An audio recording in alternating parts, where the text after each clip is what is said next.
জয় মা বিপত্তারিণী মায়ের জয়।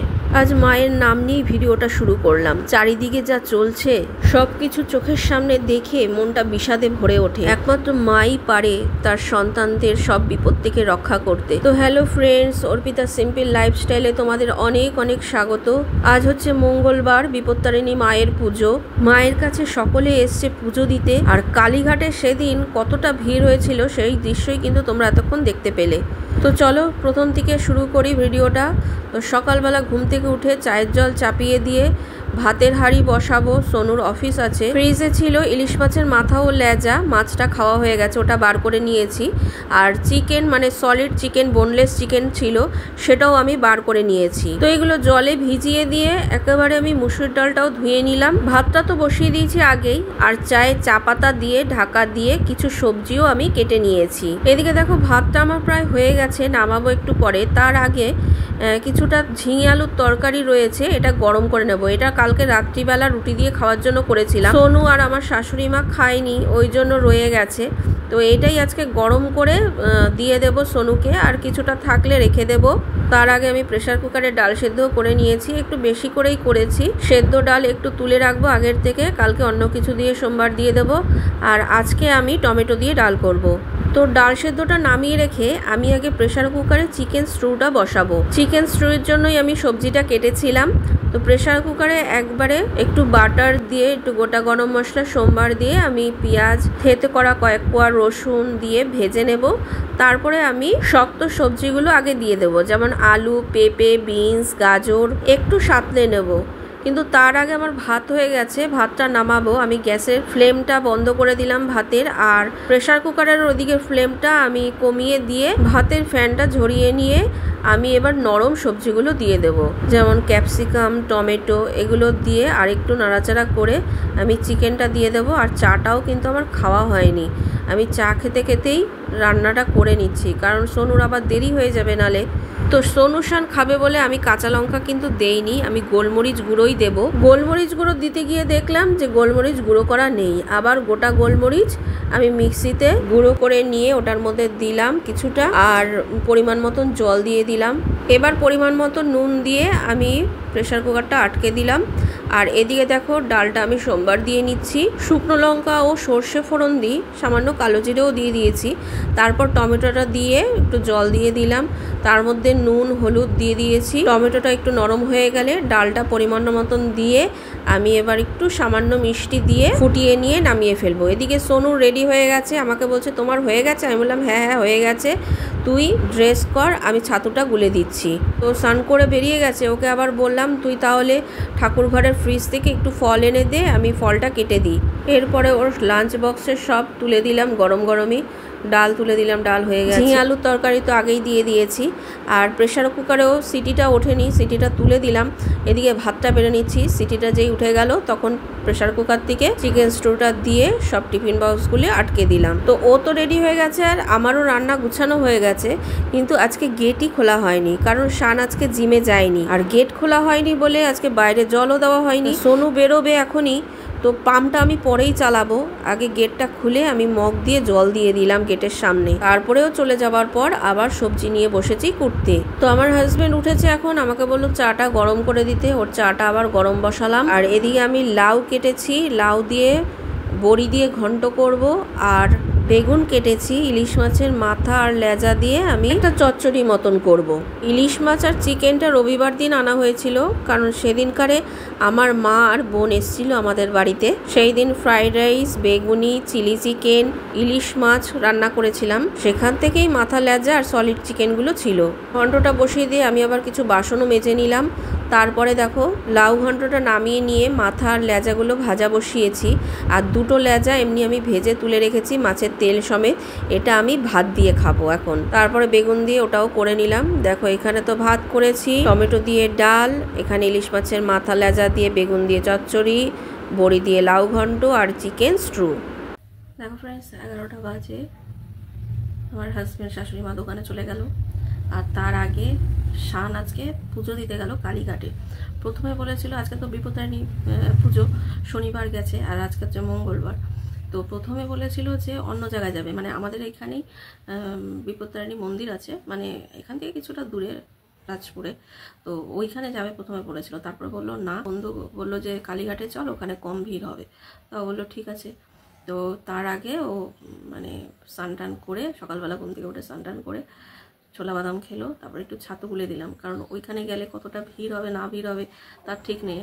প্রথমে বলেছিল কিছু খাবো না, তা আমি বললাম তুই ছাতু খেয়ে যা, ভাতটা তোকে কিছু খেতে হবে না, ছাতু খেয়ে যা। তো ছাতু গুলে দিয়েছি, ছাতু খেয়ে তারপরে ও বেরোলো। আর আকাশটা মেঘলা করেই রয়েছে, তাও ছাতা টাতার সঙ্গে দিয়ে দিলাম, বর্ষাকাল তো কখন বৃষ্টি নামে ঠিক নেই, এই রোদ এই বৃষ্টি।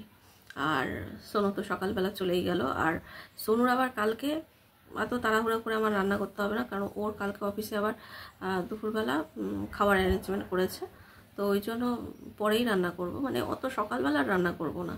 তো বললো যে ওর রবিবার দিনও মানে গত রবিবার দিনও ওর নিমন্ত্রণ ছিল অনেকটা দূর রাত্রিবেলা, তা আমি ওকে পাঠাইনি। অফিসেরই এক কলিগের তার বাচ্চার জন্মদিন ছিল, তো অনেকটা দূর, মানে আর বৃষ্টিও হচ্ছিল, এই বর্ষাকাল, তার মধ্যে অত দূরে যাবে, ট্রেন বাসের ঠিক মতন পাবে কি না। আর কয়েকজন মিলে যদি যেত তাহলে একটা কথা হতো, ও একা যাবে একা আসবে, মানে অফিসের সবাইকেই বলেছে কিন্তু কেউই যায়নি, মানে দুর্ভাগ্যবশত কেউই যায়নি বলতে গেলে। পরের দিন মানে কালকে অফিসে গেছে, ওই স্যার নাকি বলছে যে তোমরা কেউ গেলে না, এরকম বলে কি যাব অত দূর, আর রাত্রিবেলা সে বাড়িতেও তো ফিরতে হবে। যাই হোক আমিও পাঠাইনি। আর রবিবার দিন আমার মা আর বোন এসেছিল এখানে আমাদের বাড়িতে, তো বোন মানে বাপের বাড়ি এসছে, রথে এসছিল, তো তো আমাকে বলছিল যেতে, আমি বললাম আমি যেতে পারবো না, আমার তো সময় হচ্ছে না। তা বললো ঠিক আছে আমরা তাহলে যাব। তা মা আর বোন এসেছিলো, ওই দুপুর নাগাদ এসেছিলো, দুপুরের খাওয়া দাওয়া সেরে আবার ওই বিকেলবেলায় চলে গেছে, 5টার মধ্যে চলে গেছে। তো এই হচ্ছে অবস্থা। তো সেদিন এসেছিলো বলে আমি আরও বললাম সোনুকে যে তুই আর যাস না, হ্যাঁ দিদুন আর এসে এসছে, মাসি এসছে, তুই আর যাস না। বললো ঠিক আছে, তো আর যাইনি। আর সেদিনকারে ওদের খেলার ম্যাচও ছিল, খেলতে গেছিলো। যাই হোক আবার তো সামনে বিয়ে, এখন কে কি যাবে জানি না, কারণ আমি তো বিয়েতে যাব না, আমি বৌভাতেই যাব গেলে। আর ওরা হয়তো বিয়েতে যেতেও পারে নাও যেতে পারে, এখনও ঠিক নেই কে যাবে না যাবে। কারণ কালকে আবার আমার শাশুড়ি মার শরীরটা একটু খারাপ করেছে, তো খারাপ করেছে বলতে মানে হয়তো কিছু উল্টোপাল্টাই নিমন্ত্রণ খেয়ে আসলো, তারপরে কিছু হয়তো উল্টোপাল্টা খাওয়া হয়েছে এদিক ওদিক, ওই জন্য মানে শরীরটা একটু খারাপ করেছে। তো কালকে দোকানেই ছিল, দোকানে গেছিলো, দোকানেই ওখানে ওষুধের দোকান থেকে ওষুধ টষুধ খেয়ে নিয়েছে। তো কালকে রাত্রিবেলা সেভাবে কিছু খায়নি, ওই জল মুড়ি খেয়েছে। তো খেয়ে আজকে সকালবেলা বললো না ঠিক আছে, মানে গ্যাস ট্যাস হয়ে গেছিলো হয়তো। যাই হোক ঠিক আছে স্নান করে, তো আমি আমার হাজব্যান্ড বললাম যে তোমার দোকানে যেতে হবে না, তুমি বিশ্রাম নাও। বলছে না আমি যাবো, জোর জবরদস্তি গেল। তো যাই হোক খেয়ে দিয়ে দোকানে গেল। এখন ওনার সহ্য হয় না, মানে দূরে কোথাও যাতায়াত করা বা কোনো রিচ খাওয়া ওনার সহ্য হয় না। এখন কি করবে আমি বলতে পারবো না। তা আমিও যাই, 11টা তো বেজে গেছে, এদিকে ঘর ঝাড়ু দেওয়া হয়নি, ঘর মোছা হয়নি, হ্যাঁ তারপরে ঠাকুরের বাসন মাজবো, কাচবো, পুজো দেবো, অনেক কাজ আমার। যাই ঠিক আছে। এই সেদিন যে রথের থেকে গাছগুলো কিনে এনেছিলাম দেখো লাগিয়েছি টবে, ঘরে রয়েছে। আর টগর গাছটা বাইরে বার করে দিয়েছি, ওটাও দেখাচ্ছি তোমাদের দ্বারা পরে, এটা লাগিয়েছি কালকে। এই দেখো টগর গাছটা বাইরে রেখেছি। আর এইখানে দেখো দেখতে পাচ্ছ, এখানে আমি যে বাপের বাড়ি থেকে ফুল গাছটা নিয়ে এসেছিলাম, সেই ফুল গাছটা তো লাগিয়েছি, পাশ দিয়ে আরেকটা গাছ লাগিয়েছি। কি গাছ বলতে পারবে? এই দেখো গাছটা উঠেছে, আমি বলে দিচ্ছি, এটা হচ্ছে হলুদ গাছ।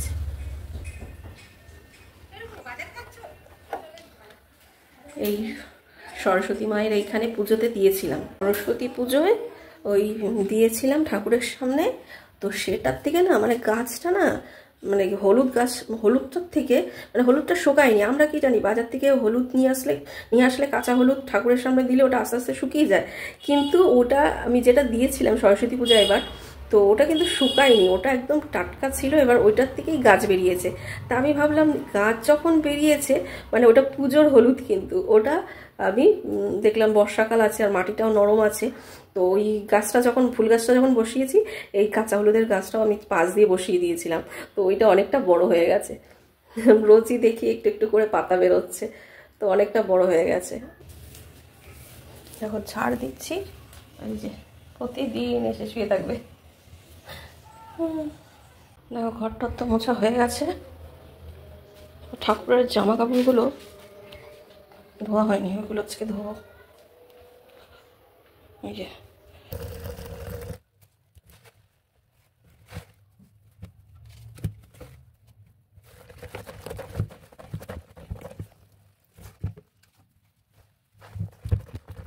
দেখো ঠাকুরের জামা কাপড়গুলো তো ধুয়ে নিলাম, ভাবলাম একেবারে ঠাকুরের বাসনটাও মেজে নিই। ঠাকুরের বাসনটাও মেজে নিলাম। স্নান করতে ঢুকবো, বৃষ্টি নেমে গেছে, বৃষ্টি পড়ছে।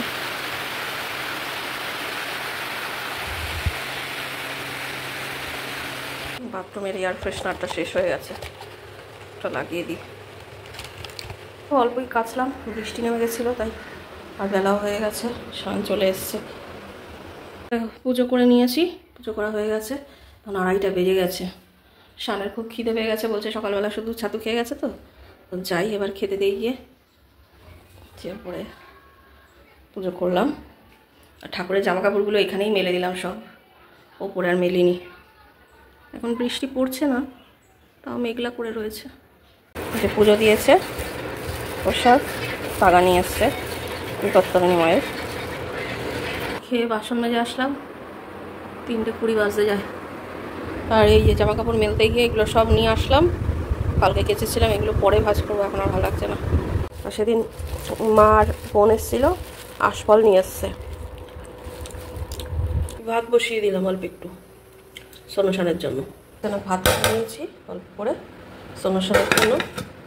আর এখানে দুপুরকার একটু ডাল, একটু ঘন্ট আছে, চিকেন স্ট্রু আছে, আর এখানে আছে মিষ্টি। তবে আমাদের জন্য পরে রুটি তরকারি করব। এখানে রুটি করলাম অল্প কটা, আর এখানে একটু আলুর তরকারি করলাম। সোনু এগুলো কিছুই খায়নি, ভাতও অনেকটা বেশি হবে। রুটি তরকারি করে চলে আসলাম, আর সোনুর টিফিন বক্সগুলো মানে ধুয়ে ধুয়ে রেখে দিলাম। আর আজকে সোনু তো গাড়ি নিয়ে এসছে দোকান থেকে, তো ওই প্রতিদিন যায় যখন মানে আর কি গাড়ি নিয়ে ওর বাবা দিয়ে আসে সকালবেলা। তো আসবে কিসে, ও তখনও গাড়ি করেই আসে, আবার গাড়ি নিয়ে যায়, তারপরে ওর বাবা ঠাম্মুকে নিয়ে একেবারে আসে। তো আজকে বলছে যে আমার শরীরটা ভালো লাগছে না। তা আমি বলছিলাম যা চলে যা, ওরা দোকান বন্ধ করবে, দাঁড়িয়ে থাকবে আবার।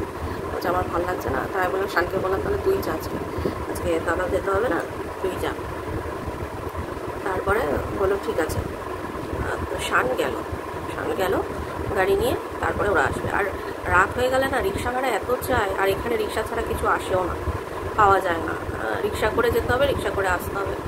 যাই হোক ও গেল। আর এমনিতেও তো এইবার যেহেতু পুজো আগে পড়ে গেছে, দোকানে তো যেতেই হবে, সেই মানে অক্টোবরে পুজো থাকে, এইবার তো সেপ্টেম্বরেই পুজো শুরু হয়ে যাবে, তো দোকানে তো সেই যেতেই হবে। তো যাই হোক ও গেছে। এই যে বিপত্তারিণীর তাগা সবাইকে বেঁধে দিতে হবে, মানে সোনুকে শানকে দিয়েছে, আমি পড়েছি। ওরা আসলে ওরা গা হাত পা ধুলে তারপরে ওদের প্রসাদ দেবো, তাগাটাও বেঁধে দেবো। সোনু তো বলছে খুলে দাও, আবার চুলকাচ্ছে। আমি বললাম না একটু পর, তারপরে ও রাখবে না, ও খুলে দেবে, ও থাকে না, তাহলে আমার চুলকায়। অনেকের আছে, আমিও রাখতে পারি না বেশি দিন, আর ওই ঘাস টাসে না চুলকায় বেশি। তো শানের হাতে সবসময় থাকে, ও আবার পরে থাকতে পারে। তো আজকে তো মন্দিরে গেছিলো, কালীঘাট মন্দিরে। আমি বলেছিলাম যে ভিড় হবে, তারপরে ও বললো না, ওইখানে জায়গায় জায়গায় সব পুরোহিতরা ঠাকুর রেখে তারপরে পুজো করে, যাতে ভিড় না হয়।